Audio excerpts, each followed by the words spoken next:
من احببت ولکن اللہ یہدی من یشاء۔ میرے محترم دوستو، یہ بات سمجھنے کی ضرورت ہے، ہدایت دینے والی ذات رب العالمین کی ذات ہے۔ اسی لیے ہم یہ دعا کرتے ہیں، اہدنا الصراط المستقیم، اے اللہ ہمیں سیدھے راستے کی طرف ہدایت عطا فرما، ہمیں سیدھا راستہ دکھا۔ اللہ کے پیغمبر حضرت ابراہیم علیہ السلام فرماتے ہیں، الذی خلقنی فہو یہدین، میرا رب تو وہ ہے جس نے مجھے پیدا کیا ہے، وہی مجھے راستہ دکھاتا ہے، وہی مجھے ہدایت دیتا ہے۔ میرے نبی صلی اللہ علیہ وسلم نے یہ دعا سکھائی ہے، فرمایا اللہم انی اسألک الہدی والتقی والعفاف والغنی، کہ اے اللہ میں تجھ سے ہدایت کا سوال کرتا ہوں، تقوی کا سوال کرتا ہوں، پاک دامنی کا سوال کرتا ہوں۔ پیغمبر علیہ السلام فرماتے ہیں، اے علی، اگر آپ کی وجہ سے کوئی ایک شخص بھی کلمہ پڑھ کے مسلمان ہو جاتا ہے، اسے ہدایت مل جاتی ہے، تو یہ آپ کے لیے سرخ اونٹوں سے بہتر ہے۔ اللہ رب العالمین نے غار والوں کے واقعے کو ذکر کیا ہے، کہف میں، سورہ کہف میں یہ آیت موجود ہے، فرمایا انہم فتیۃ آمنوا بربہم وزدناہم ہدی۔ اللہ رب العالمین نے انہیں ہدایت میں مزید بڑھا دیا۔ اللہ کے پیغمبر صلی اللہ علیہ وسلم نے یہ دعا حضرت حسن و حسین رضی اللہ تعالیٰ عنہما کو سکھائی۔ میرے نبی صلی اللہ علیہ وسلم نے فرمایا تھا یہ دعا کیا کریں، اللہم اہدنی فی من ہدیت، وتر میں جسے ہم بھی پڑھتے ہیں، فرمایا اے اللہ مجھے ہدایت عطا فرما، میرا شمار بھی انہی میں کر دے، مجھے انہی کے ساتھ ملا دے جنہیں تو نے ہدایت عطا کی ہے۔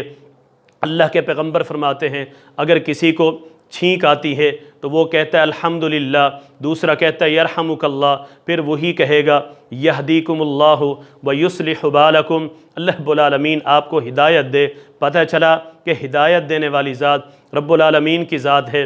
ہم اللہ کے نبی صلی اللہ علیہ وسلم کو دیکھتے ہیں، نبی کے چچا کو دیکھتے ہیں، جناب ابو طالب پیغمبر علیہ السلام سے بڑی محبت کرتے ہیں، بڑا پیار کرتے ہیں، ساری زندگی پیغمبر علیہ السلام کا دفاع کرتے ہیں۔ ذی اثر بزرگوں میں مکہ کے ان میں شمار ہوتا ہے۔ پیغمبر علیہ السلام کے لیے لوگ کئی مرتبہ آتے ہیں، کفار قریش آتے رہتے ہیں وفد کی صورت میں، کبھی 10 آ گئے، کبھی 15 آ گئے، کبھی 20 آ گئے۔ ایک مرتبہ آئے اور پیغمبر علیہ السلام کی چچا سے شکایت کی، نبی علیہ السلام کو چچا نے بلایا، کہا بھتیجے اپنے چچا پر اتنا بوجھ نہ ڈالو کہ میں اسے برداشت نہ کر سکوں۔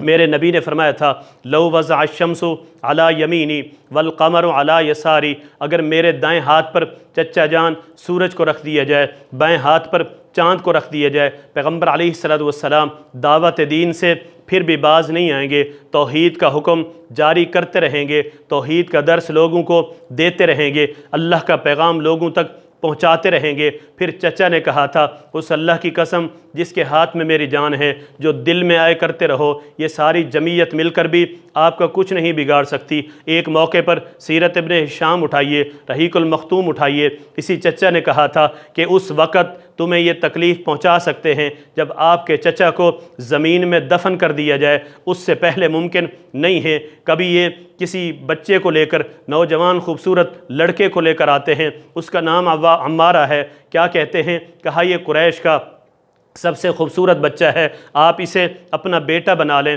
اس کی خدمت کریں، اس کی پرورش کریں، اور آپ اپنا بھتیجا ہمیں دے دیں، نعوذ باللہ ہم اسے لے جا کر قتل کر دیتے ہیں۔ انہوں نے کہا تھا یہ کتنا برا سود ہے، کیسا یہ انصاف ہے، کیسا یہ عدل ہے، میں اپنا بیٹا آپ کو دے دوں اور آپ میرے بیٹے کو قتل کر دیں اور میں آپ کے بیٹے کو پالتا رہوں۔ کبھی 25 آدمی آ کر یہ کہتے ہیں کہ آپ اسے ہمارے حوالے کر دیں۔ کبھی شیب ابی طالب میں 3 سال تک یہ محصور رہتے ہیں، کوئی بات نہیں کرتا، لین دین نہیں ہے، تجارت نہیں ہے، حتیٰ کہ اس موقع پر انہوں نے درختوں کے پتے کھائے، چمڑے کے ٹکڑے کھائے گئے، حتیٰ کہ بچوں کی اور عورتوں کی رونے کی آواز اس وادی سے باہر جاتی، اور اللہ کے نبی صلی اللہ علیہ وسلم کی بیوی حضرت خدیجہ کا بھتیجا اگر کچھ بھیجتا تو یہ ابو جہل اس کو بھی روک لیتا، لیکن یاد رکھیے کتنا بڑا احسان ہے، نبی کی خدمت کی ہے، نبی سے محبت ہے، نبی کو بھی ان سے محبت ہے،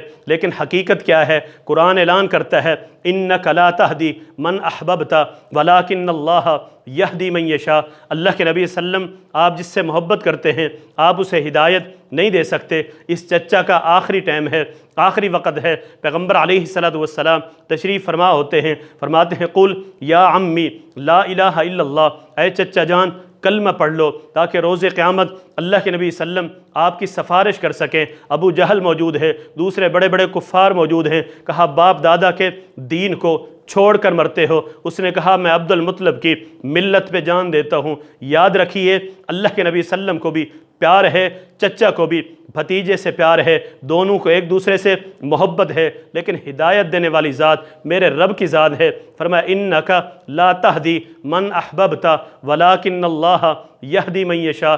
اللہ کے نبی صلی اللہ علیہ وسلم آپ جس سے محبت کرتے ہیں آپ اسے ہدایت نہیں دے سکتے۔ میرے نبی صلی اللہ علیہ وسلم نے ان کے لیے استغفار کیا، دعائیں کی، اللہ رب العالمین نے اس سے بھی منع کر دیا۔ فرمایا ما کان للنبی والذین آمنوا ان یستغفروا للمشرکین ولو کانوا اولی قربی من بعد ما تبین لہم انہم اصحاب الجحیم۔ مومنوں کے لیے اور کسی نبی کے لیے یہ لائق نہیں ہے کہ مشرکین کے لیے مغفرت کی دعا کریں۔ یاد رکھیے نبی کو بھی محبت، ان کو بھی نبی سے محبت، لیکن ہدایت نہ مل سکی۔ کیا وجہ ہے؟ ہدایت دینے والی ذات میرے رب کی ذات ہے، نہ یہ نبی کے ہاتھ میں ہے، نہ یہ ولی کے ہاتھ میں ہے، نہ یہ کسی بزرگ کے ہاتھ میں ہے، یہ اللہ رب العالمین کے ہاتھ میں ہے۔ حدیث قدسی ہے، میرے نبی صلی اللہ علیہ وسلم فرماتے ہیں اللہ رب العالمین اعلان کرتا ہے کلکم ضال، تم سارے کے سارے گمراہ ہو مگر جسے اللہ رب العالمین ہدایت دے دے۔ ہم بھی رب العالمین سے دعا کرتے ہیں اے اللہ ہمیں بھی ہدایت عطا فرما۔ اقول